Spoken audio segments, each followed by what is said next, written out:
Hi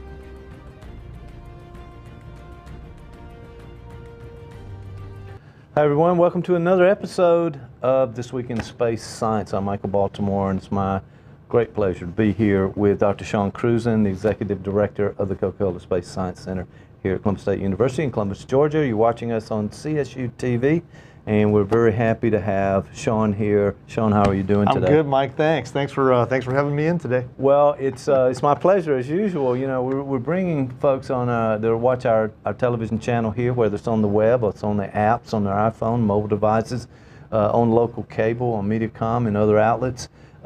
Information about what's going on in space science, and you are the man with that. And we appreciate all the knowledge, all the information that you bring to us to help us understand what's going on out there.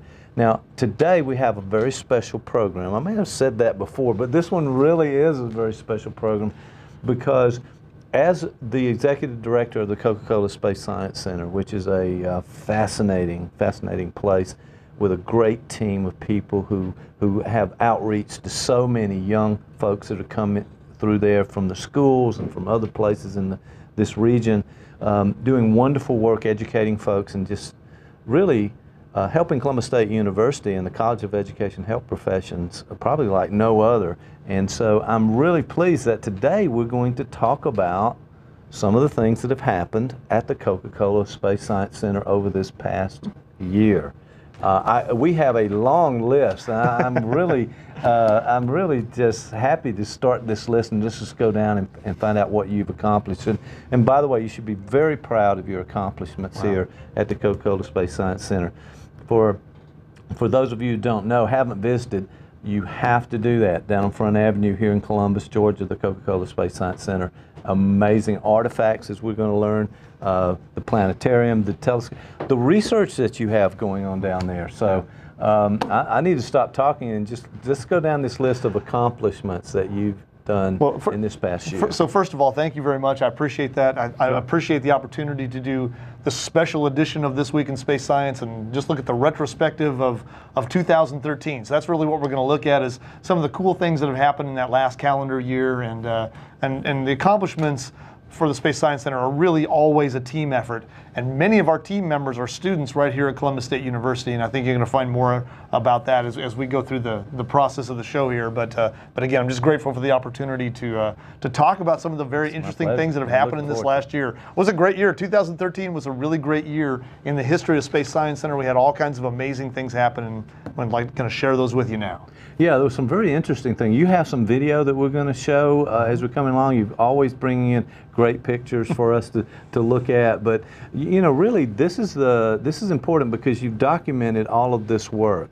And sometimes people wonder, well, what's being done? What's being accomplished? This is a wonderful opportunity just to go down that list. And you have so many things out there that you guys have done. Your team down there is an amazing team. And I'm a big fan of the Coca-Cola Space Science Center for sure. And I want to urge people to go out, whether it's astronomy night, which we don't talk about as much as we used to, but all of that just to visit and really learn something about what's going on in science. So quickly, you know, the Space Science Center, for folks that don't know, it's a multifaceted facility. We do have the state's only Challenger Learning Center, which is a place where people can come in and fly a simulated space mission. We also have our planetarium, which is called our Omnisphere Theater. It's a high-resolution, 50-foot dome, full dome, high-res video system that projects up on that dome. We also have our Midwest VACO Observatory, and that not only is, it's not just a single telescope, although it is a single telescope in the Space Science Center's location, but we also have a fleet of portable telescopes that we take out into the community or various times right at the Space Science Center and do what are called astronomy nights and do public outreach and show people the nighttime sky. And we also now have a brand new exhibit gallery. The gallery itself isn't new, but what's sitting inside of it is new, and those are some of the things we're going to talk about. So we are a unit of Columbus State University. We're a department within the university, but we work very closely with a number of academic departments, both in education and in science, and those are the kinds of things that we're going to talk about here. So. That's wonderful. I can't wait to get to some of this and show the folks watching just what you've accomplished. And again, you should be very proud of this work. All right, so where do we start on this list? Let's start out with a couple of let's start out with students, because right here at Columbus State University, that's the heart of what we do. We help students advance their careers and prepare for their careers. And one of the things that we want to talk about most closely here is that we have a very close affiliation at the Space Science Center with the Department of Earth and Space Sciences. In fact, that's where I am a faculty member. I'm in that department. And so many of those students who are in that department who are majoring in Earth and Space Sciences are doing work at the Space Science Center. Some of the students are in a brand new track of study within that major, and that track is astrophysics and planetary geology.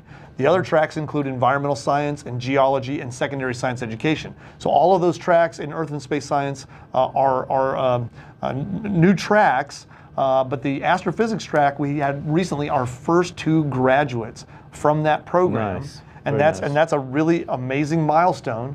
And you're going to see those 2 guys among these 4 guys right here.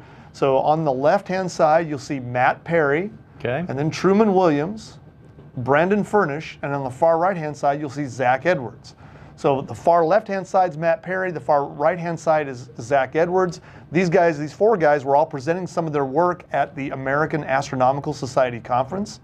But the first 2 guys I mentioned, far left and far right, Matt Perry, Zach Edwards, are our first 2 graduates within that track. All right, great. And the neat thing about that is they were both accepted into graduate school. And so they are both now in grad programs doing research in earth science and astrophysics.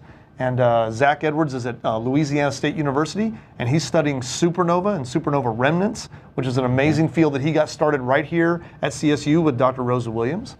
And Matt Perry is pursuing an earth science degree program at New Mexico Institute for Mining Technology, or we refer to that as New Mexico Tech. If you know the movie Contact with Jodie Foster, those giant radio telescopes out there at the Very Large Array, the VLA, those are based at New Mexico Tech. And so Matt Perry's out there at that university working in a program in earth sciences and planetary studies out there. So really proud of both of those guys, and congratulations to them. They've done a lot of great work here. Again, they worked with Dr. Williams, both of those guys did, on her supernova remnant database, which is recognized internationally by the International Astronomical Union. It's housed here at Columbus State University at the Coca-Cola Space Science Center.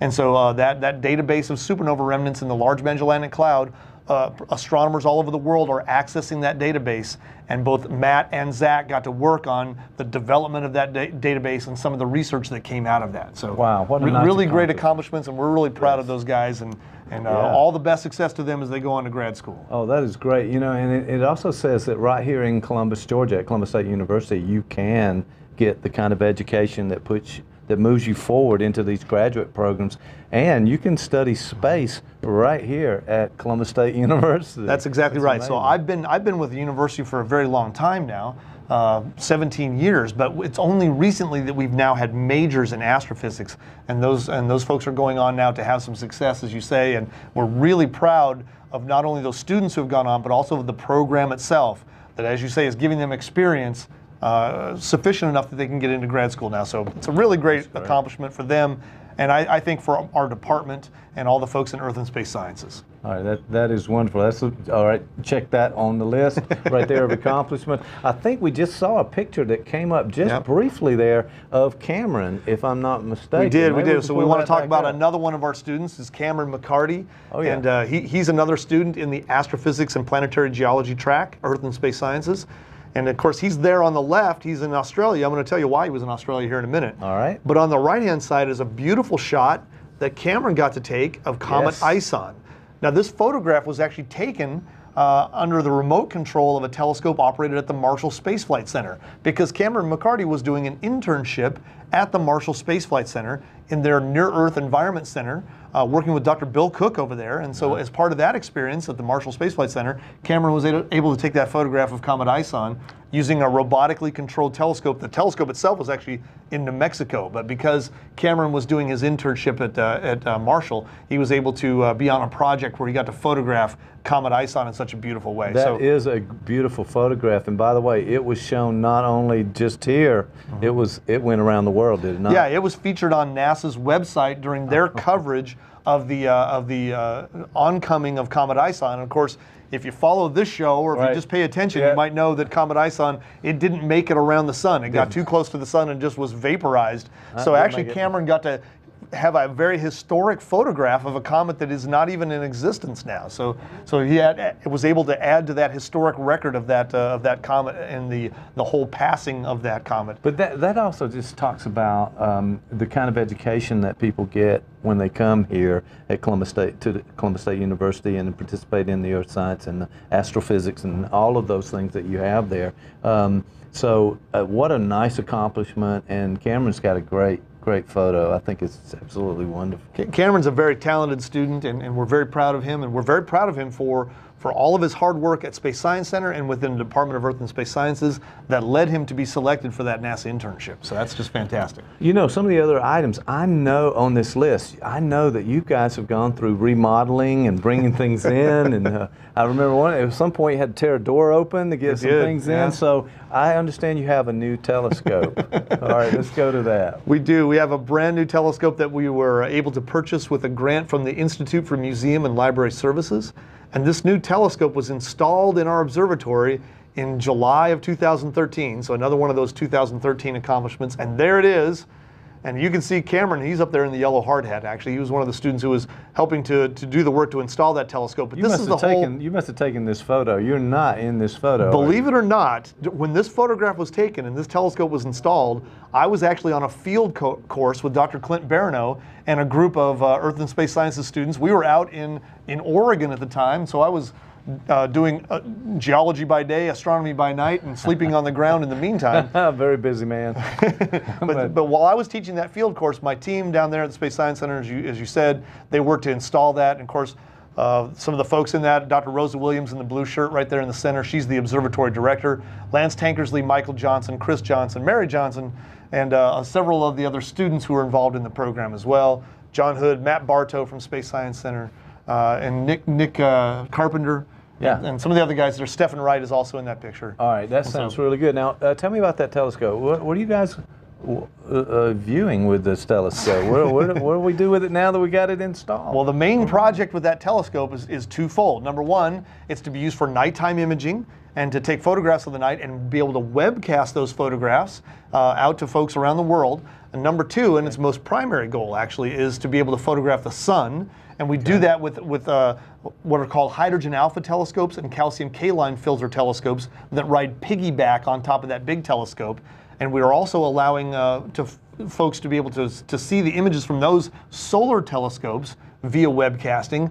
And what we're working on now to complete that project for the IMLS grant, we're working on software control to facilitate remote control of that telescope system so that any teacher in any classroom around the world will be able to log in and control that telescope remotely. Mind you, they have to make some plans with us ahead of time. They have to reserve time on it. Got to get on schedule, right? Not going to be able to just willy-nilly drive this telescope around. But if you reserve some time with us, you'll be able to log in and control that telescope from the classroom. And so your students and the teacher in charge of that classroom will be able to drive that telescope, point it at various features on the sun, and remotely observe from anywhere in the world via the internet. So we're very excited about that project, and that's what we're hoping to get accomplished here within the next year or so. You know, there's a lot of sharing. That one of the things I've learned of being on the show with you is that there is that type of sharing of education, information, working together, that collaboration from really around the world on these events that happen in space. And so but I guess there's some good reasons for that too. You can verify that something has actually happened or not. That's right, exactly. And measure it in different ways, I suppose. So. Well, for something like the Comet ISON event, it actually looks slightly different depending on where you are in the world, because the comet is close enough that it can actually see some parallax against the distant stars in the background. If it's something like a lunar eclipse or an asteroid passing or a variety of those kinds of things, it depends on where you are in the world and where you are to observe that phenomenon. They look different. And so these are the kinds of things that, yes, you could observe from a telescope in Australia, but then also control our telescope from Australia and see two different views of the same nighttime celestial phenomenon taking place. And so that's one of the advantages of having that kind of a internet accessible remote controlled observatory. All right, very nice. I'm really good. I want to go down and see some of the images with that new telescope you've got down there. All right, so we want to cut to this next one. I know a little bit about this and this next one. I've actually had a picture made with this thing somewhere in the archives there. The Space Shuttle main engine nozzle that came. Tell us about this. This is a great story. This is a fantastic development for the Space Science Center, and here you see in our exhibit gallery the newly installed Space Shuttle main engine nozzle. It's number 5002. That means we know exactly what missions this particular nozzle flew on. It is a SSME nozzle. It's part of the RS-25 engine system that drove the shuttle. That same engine system is now being incorporated into NASA's new rocket, which is called the SLS, Space Launch System. And so not only is it part of NASA's past, but it's also part of NASA's future in terms of what they're going to be doing with that particular engine system. The nozzle that you just saw sitting in our exhibit gallery actually has been to space 9 different times. It flew on 4 of the 5 space shuttles. So it is a serious veteran of the space program, a serious piece of NASA hardware, and some very historic missions that it flew on. It flew on the very first docking with the Mir space station. So that was a very interesting mission that it was on. Charles Bolden was actually on a flight that this nozzle was used on. Charles Bolden is now the director of NASA, and so it actually carried him into space. Gene Roddenberry, the creator of Star Trek, after he passed away, they flew his ashes into space.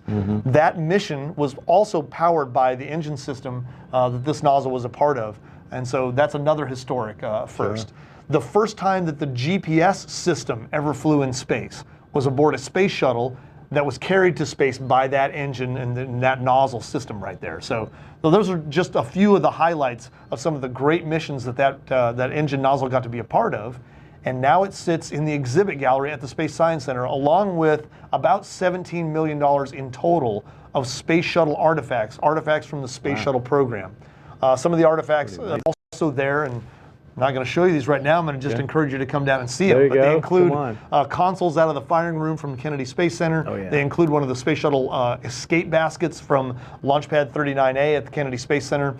They include a space shuttle a space shuttle front tire, which was also flown into space a couple of times. An onboard computer system, a section of the leading edge of the wing, some space suits, some clean room suits, a shuttle tile, and a variety of other electronics that were used on a variety of space missions to monitor the health of the astronauts. All of those things can be seen in the exhibit gallery of the Coca-Cola Space Science Center. Now, getting that nozzle in, you kind of alluded to this at the first show. Yes, I know about it. It wasn't an easy task, see, you just didn't open the door and bring that right in. Well, I wish we could have done that, but apparently architecturally, there were some giant beams that were installed right at the doorway of the Space Science Center. These guys are moving very fast. You know, my team at the Space Science Center, they work quick. They're very quick. Okay, this is time-lapse. This is obviously some time-lapse video. What's being taken down right there, and you can see some destruction going on, or deconstruction, that's our old Apollo capsule mock-up.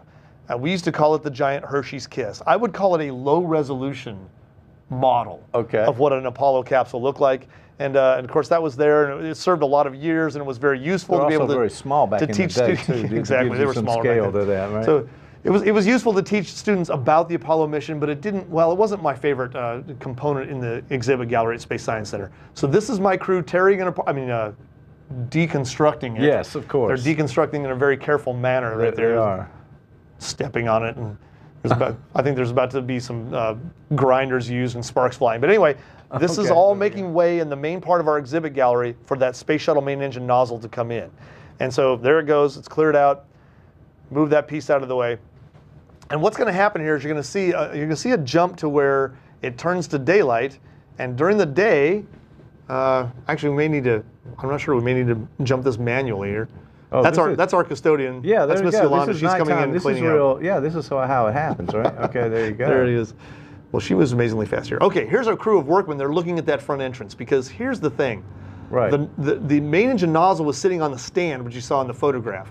The nozzle and stand itself, even though measurements were taken ahead of time, were just slightly too tall for that doorway. Oh, come on. Yep, that's the way it worked. So what you're going to see right now, twice, cut once, something to that effect. But well, you know, it's there's a long, complicated story for why these things happen. But sometimes you just miss. Seriously, you had it on a stand. It was sitting on a stand. We thought we had the stand the right height. There we go. And our plant operations crew, of course, was helping us out with all of that. The stand was beautifully welded by some welders here in town. It's a really nice piece to be able to hold that nozzle up.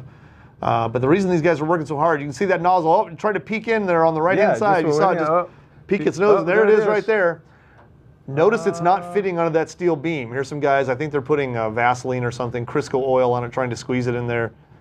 It's not going to make it, and it has to be taken back out. Now, what happens at this point is there's some actual damage done to the flashing on the beam at the front door right there. What's now happening is somewhere out there are welders who are actually cutting that stand down. Okay. So we had to take the nozzle off the stand, cut the stand down, retool the doorway here, put the nozzle back on the stand. This was all done in one day, by the way. Oh, and really? Mike Medlock and the crew from plant operations doing a fantastic job helping us out with this. It was a rainy day, so they couldn't even get the crane truck onto our grass, which is just outside that door. They had to all be doing this from street level. Look, it made it while you were talking. There you go. But as you can see, eventually they got it cut back down, they got it inside, and now we have a space shuttle main engine nozzle finally inside the exhibit gallery at Space Science Center. That was in February of 2013. One of the big milestones for the Space Science Center in 2013. One of the things we're most proud about is that brand new set of exhibits on the space shuttle program. If you're watching this video, and if you're ever in the Southeast, you need to come down here. We're halfway between Marshall Space Flight Center and Kennedy Space Flight Center. We're right in the middle. Make that drive, that historic drive from the Marshall Space Flight Center to the Kennedy Space Flight Center. Stop in and see the Coca-Cola Space Science Center and see our new exhibits of NASA artifacts, shuttle artifacts sitting in the exhibit gallery. You can learn a lot by coming down and seeing that. That is amazing. Well, you know, if first you don't succeed, you guys made it happen, and I think that was just as cool as it could be right there. All right, main engine nozzle, 5,000. It's home. It's home now. That's right. And it's there. Okay, some other great things happened in 2013, and we're running down the ccssc retrospective right here on our red alert set. As you noticed in the background, you had a webcast that got thousands of people viewing. We did. You've got to hear about that. Tell us all about it. We had a fantastic webcast opportunity. It began with a collaboration with NASA's Education and Public Outreach Division. We had the year before, in 2012, worked with them on the webcast of the Transit of Venus. Had 1.4 million viewers to our webcast in that particular event in 2012. So they knew that we did these webcasts, and they knew we were willing to travel to some exotic locations in order to make those webcasts happen. This time there was an eclipse that was just going to cut across one of the horns of Australia, Cape York. So Cape York, Australia is a very remote location. It's only on the tip of that place that this eclipse is going to be visible. And so they asked us if we'd be interested in webcasting that event. We said yes, we would. Yes. And so a team from the Space Science Center actually traveled to Australia, went down to Cape York, and pulled off this amazing photograph of what was called a ring of fire eclipse. It was an annular eclipse. The moon was at this point called apogee, where it's its furthest point from the Earth. So it's just a little bit smaller in angular size. It doesn't completely cover up the sun. And what you're seeing right here is our photographs from that webcast of that event near totality, where the moon is moving almost onto the face of the sun. All right, and you see it looking like yeah. a purple ring here. Yeah, that's a All video right, so taking we see place the clouds right there. moving there if you're watching closely on the set. The inset in that video on the bottom right-hand side right there, that's actually a shot from a little webcam the guys had set up at their observing site. And you can see those clouds moving in front of the sun. In fact, right at totality, we thought, oh my goodness, this is terrible. The clouds are going to move in front and cover it up at the most critical time. And as you can see, it did for a short period of time. But the clouds were just patchy enough that they gave us a break, and the clouds moved back off again, and we got to view that eclipse. Now, some people might be wondering, well, why did it look purple? Well, it looked purple because of the kind of telescope that we were using. We were using a telescope called a calcium K-line telescope, and you can see these telescopes in these images right here. It would be in the upper left-hand image that you're looking at right there. That's the telescope setup. It had two telescopes on it. One was that calcium K producing those purple images of the sun. The other one was a hydrogen alpha telescope, and I'll show you an image from that in just a second. But this is the crew that went down there and did that observation. Upper left-hand corner, talking on the mic because there was live narration with our webcast. Yeah. That's Michael Johnson, our Director of External Programming. And he had his, I think it's a Crocodile Dundee hat he's wearing right there. Yeah, you got to do that if you're in Australia. If you're going to go to Australia, you got to wear the Crocodile Dundee hat. On the upper right-hand side, that's Cameron McCarty. Again, that's our Earth and Space Sciences astrophysics major student. He's at an Aboriginal school. This was the day before the eclipse, and they were showing the sun to a whole group of kids who had never even seen a telescope before, let alone seen the sun through a telescope before. So that was a really great experience for Cameron to be able to have down there. Right. And then on the bottom row right there, you're seeing Matt Bartow. He is both an Earth and Space Sciences student. He's also an employee of the Space Science Center, and he works in our external programming department as well. Great shot. So Mike, Cameron, and Matt all went down to Australia and pulled off this eclipse for the ages, eclipse webcast. Because here's what happened. Yes, tell us about it. Literally 5 minutes before the eclipse was to begin, Yes. our internet connection was dead. Okay. And maybe 20 minutes before that happened, the National Geographic Society had called us and said, hey, do you mind if we take your webcast video and stream it right to our main page? No, we don't mind, as long as we have an internet connection. That would be fantastic. So we didn't tell Nat Geo that. We said, oh yeah, we're going to get you images, sure. Our guys in Australia could not. They tested it the day before, it worked fine, but for some reason, we still don't know why, they were unable to hook up and get an internet stream. And one of the hosts at their site gave them the cell phone that she had. She turned on the Wi-Fi, and we streamed that webcast through her data on her cell phone in this incredibly remote location in Australia right there. And so she had unlimited data, I guess, which is a very good thing. I was wondering about her plan right there, but yeah, that's okay. That's good. Nice of her to do that too. It was a fantastic thing for her to do, and it really saved us. And all of that hard work on the part of our team, the kindness of our hosts down there in Australia, the National Geographic Society posting that video to their website, as well as space.com, spaceweather.com, got the attention of all kinds of national news agencies. And before you know it, our images were being featured on ABC News, NBC News, Yahoo News, and a variety of other national news outlets. And so it was really a tremendous event taking place right here. And this was another one of those photographs taken during the event.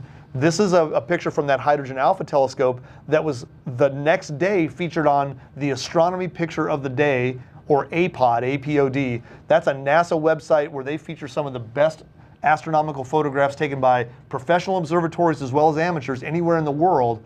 And Cameron McCarty's image of that eclipse was featured on the APOD site, APOD. He's got an eye for these things, right? Yeah. And you know, certainly Cameron is going to get the image credit because he's the one who pushed the button, used that camera down there. But all three of those guys on that team are responsible for making that image happen and for making that webcast happen. So for Mike, Matt Bartow, and Cameron, all three, we're really proud of those guys, and they showed that eclipse to the world. 137,000 unique viewers to our webcast alone. That doesn't include all the other media outlets that carried the images.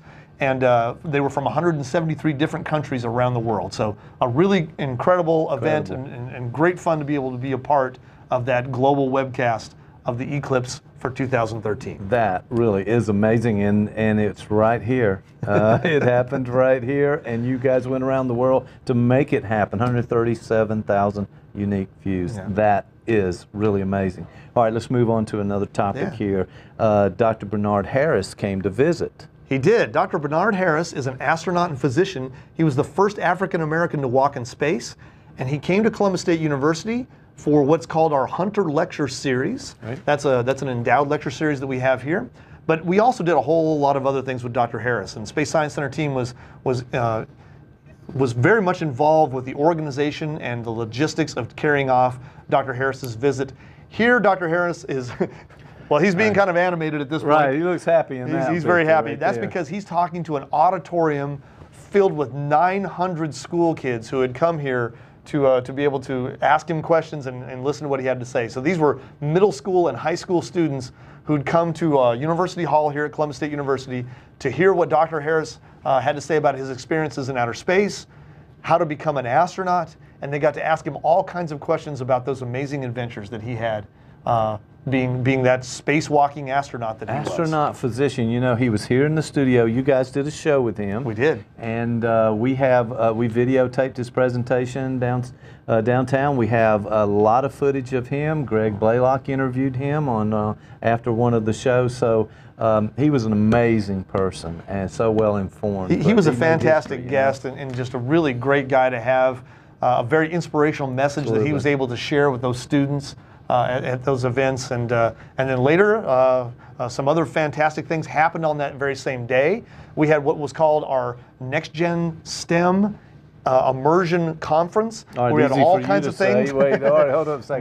Next generation STEM, okay. Science, technology, engineering, and mathematics. Immersion conference. We're going to just surround you with this stuff, right? Yeah, so that's what it was. So that occurred on the same day as the Hunter Lecture and Dr. Harris's visit here. Some other very interesting things took place. We had a workforce development forum. Where we had industry leaders who were partnering with universities from some amazing places. Khaki Rodway from X-Core Aerospace was here. Oh, yeah. We had Dr. Steve Ruffin from Georgia Tech.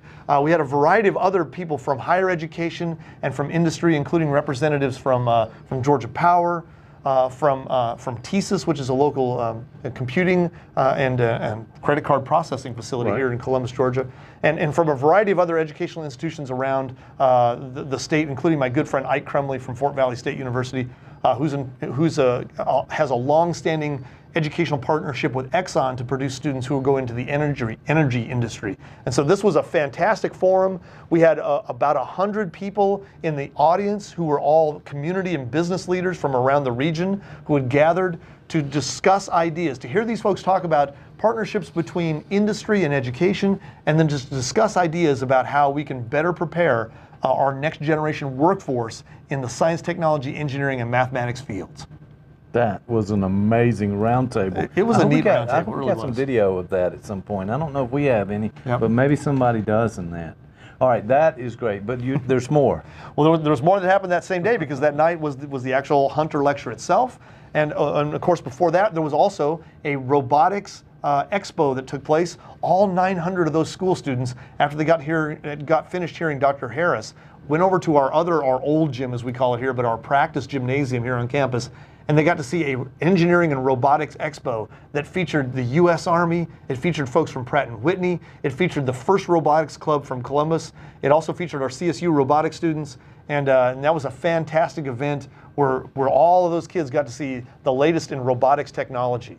And so this is a shot here of some of the students seeing one of the robots that was made by the CSU robotics team here. Cody O'Shea is the guy in the black shirt right there. He's one of the CSU engineering students here on campus.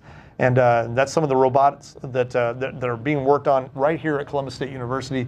But a whole expo of things that they got to see and do. You know, these kids, that robotics they have to be just so energized with that and so interested in robots. I mean, we were all kids at one point, and we were all fascinated with that. And who's not fascinated by robots, by the way? We've had a robot in here, by the way. Mary Johnson, one of your crew, brought a robot in here not long ago.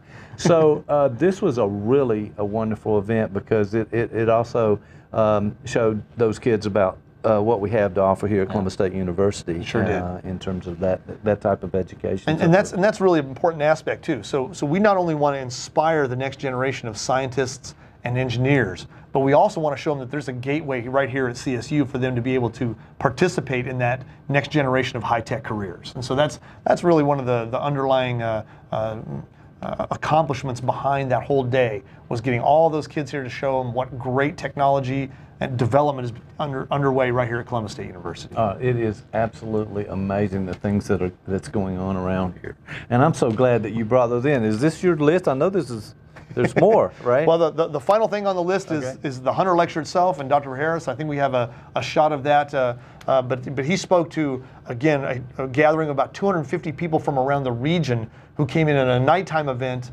down at the Convention and Trade Center to hear Dr. Harris speak about his adventures in space flight, but then also what it's like to be a physician working with folks who are studying the health of astronauts when they're in space, and the long-term health effects of outer space on those astronauts. And so, yeah, I was at that lecture. We filmed that and have it in our archives here at Columbus State University. I was amazed. There were so many people with very technical and difficult questions for him, and he responded so well to those in a gracious way. So it was a great learning experience. It really was absolutely the nicest guy you can meet. He is. He's a great speaker, a very nice individual, and you saw him there with a photograph of a couple of our students. That was John Hood and Nick Carpenter from the ESS department, also getting to meet Dr. Harris, and just really excited to try to arrange those opportunities for CSU students to interact with those top flight professionals in STEM fields. Certainly Dr. Harris is one of those.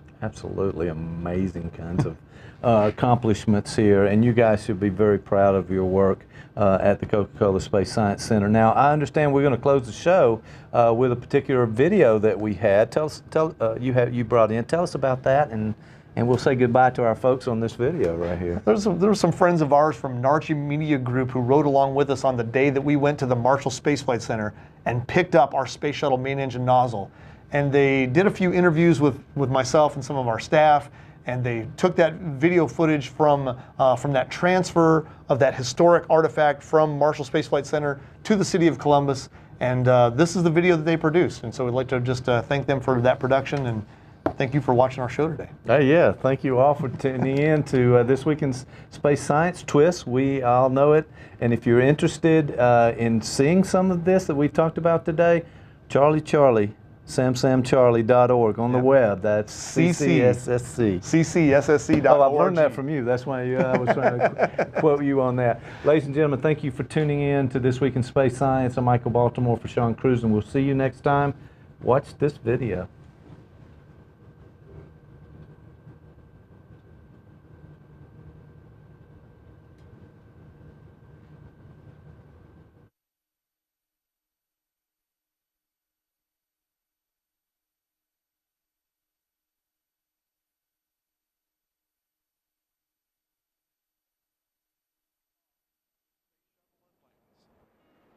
When Commander John W. Young and pilot Robert L. Crippen boarded Space Shuttle Columbia and embarked on the first orbital flight of the fledgling STS program, NASA achieved a remarkable feat. They not only launched an aircraft capable of achieving orbit and returning to Earth safely across multiple flights, they also reawakened a nation's imagination, reigniting the fascination with outer space that had not been seen since the lunar landings a generation before. Watching Columbia escape the atmosphere brought with it the feeling that the impossible is possible, that through education, exploration, ingenuity, and our ceaseless human curiosity, there is no problem we can't solve, no mystery we can't unravel. Columbus State University's Coca-Cola Space Science Center in Columbus, Georgia, embodies that very feeling, a feeling of infinite potential. What began as an educational outreach facility for the University System of Georgia is about to embark on a bold new flight path, becoming the only museum devoted exclusively to space science and space shuttle artifacts in Georgia. This is the Coca-Cola Space Science Center's giant leap, and this is how it happened. Atlantis flew NASA's 135th mission. It would also be the last. After 30 years of shuttle exploration, the Space Shuttle program was ending. The last launch was an historic and emotional experience for all present. But for the Columbus State Coca-Cola Space Science Center crew that watched on as the Atlantis took to the final frontier a final time, it was also a deeply personal experience. Because in 2010, the Space Science Center entered an ultra-competitive process to secure NASA shuttle artifacts that would soon be decommissioned upon retirement of the last 3 functioning orbiters. It was a once-in-a-lifetime opportunity. So what NASA did was a great undertaking with this online portal. So what they had done is they would take a lot of NASA artifacts, and in the first 41 days, only certain entities that were specific to NASA, like National Air and Space Museum, Langley, Marshall Space Flight Center, had the opportunity to request these artifacts. And after that 41 days, then universities and other entities could actually apply and try and get it. So it was a very competitive process. One of the main reasons why we got some of the stuff that we did was the great passion that we have for the Science Center on what we're going to do. We're going to base a whole exhibit around these artifacts and actually bring these to the community of Columbus State University, Columbus, Georgia, and the Southeast, and share the history and passion of NASA spaceflight. On July 20th, 1969, Neil Armstrong and Buzz Aldrin untethered Apollo 11's lunar module from the command module and descended to the surface of the moon, becoming the first human beings to explore an alien world. 43 years to the day later, the faculty and staff of the Coca-Cola Space Science Center boarded a chartered bus and embarked on their own journey. At 5:45, they set out for NASA's Marshall Space Flight Center in Huntsville, Alabama, to retrieve the crown jewel of shuttle artifacts, a shuttle nozzle that had actually flown in space. Between the whirlwind of informative tours, the in-depth interviews, the photo ops, and congratulatory speeches, the pride of the NASA staff in turning over this relic of the shuttle program, and the excitement of the Coca-Cola Space Science Center's crew in receiving it, the gravity of the situation settled on all involved. Both centers were in the process of taking another giant leap forward, and both centers were excited to be sharing this little moment, acknowledging it together. What an amazing day in Huntsville, Alabama at the Marshall Space Flight Center when we went there to pick up our nozzle. They really rolled out the red carpet for us. We knew that they were going to do something, some kind of a handoff ceremony, but we had no idea the lengths that they were going to go to thank us for taking this important artifact and putting it on permanent display in our exhibit gallery. The journalist Norman Cousins once stated, "What was most significant about the lunar voyage was not that man set foot on the moon, but that they set eye on the earth." Through exploration, we find ourselves. That could very well be the mission statement of the staff at Columbus State University's Coca-Cola Space Science Center. For more than 30 years, America's Space Shuttle program has inspired our world to drive technology and advancement in search of greater things. And now at the Coca-Cola Space Science Center at Columbus State University, it will continue to inspire the next generation of professionals in STEM fields and the next imaginations that will shape and form the technology and exploration of the future. Whether attending the last shuttle launches of Atlantis and Endeavour, tracking the transit of Venus in the Gobi Desert, or looking ahead to STEM advancements and space tourism, the Coca-Cola Space Science Center and its crew carry with them always the knowledge, exuberance, and adventurous spirit needed to inspire people of all ages to get out and explore our world and the universe beyond. Because in better knowing the universe, we better know ourselves.